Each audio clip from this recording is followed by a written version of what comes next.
Hi guys, welcome back to Algebra 1. Today's lesson is over the laws of exponents. Let's get started. The first law is called the law of multiplying exponents, and I like to start with an example here. We have x squared times x to the fifth. Now I know how to expand this from our previous lesson on the basics of exponents, so let's go ahead and do that. I know that x squared has 2x's, and x to the fifth has 5.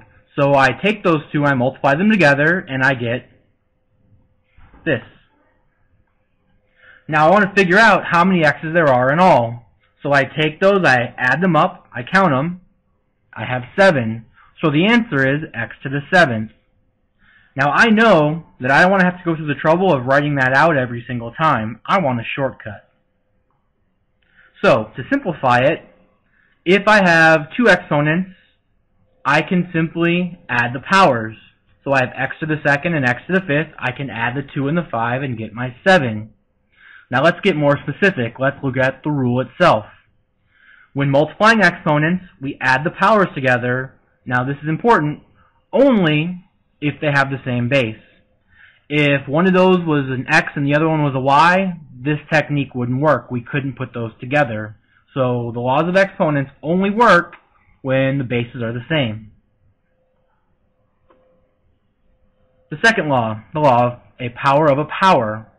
Another example to start off, we have the quantity z to the fifth power, all being raised to the third power. And going back to our basics of exponents lesson, we know that z to the fifth power is the base, and 3 is the power in this case. So I have to write z to the fifth 3 times, like so.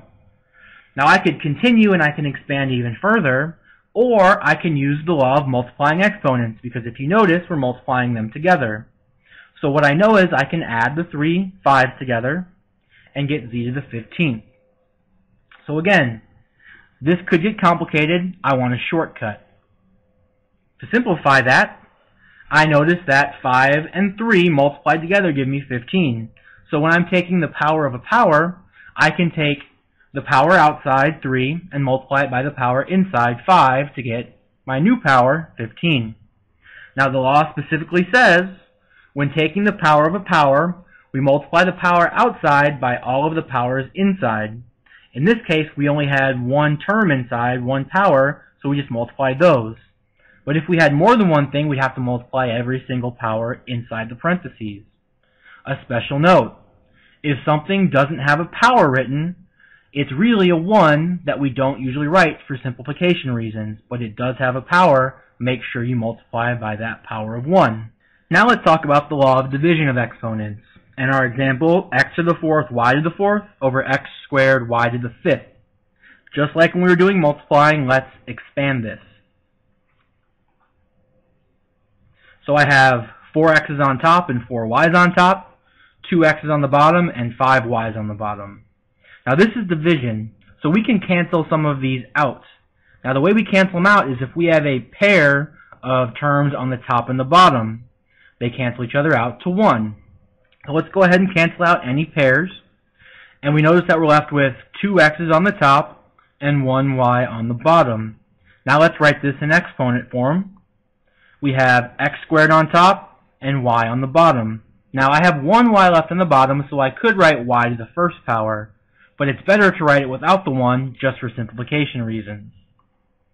Now, the simplified way of doing this, the rule, the shortcut, says that if I have two exponents that have the same base, I can take the top power and then subtract the bottom power. So example, for the x's, I had 4 on top, 2 on the bottom, I do 4 minus 2.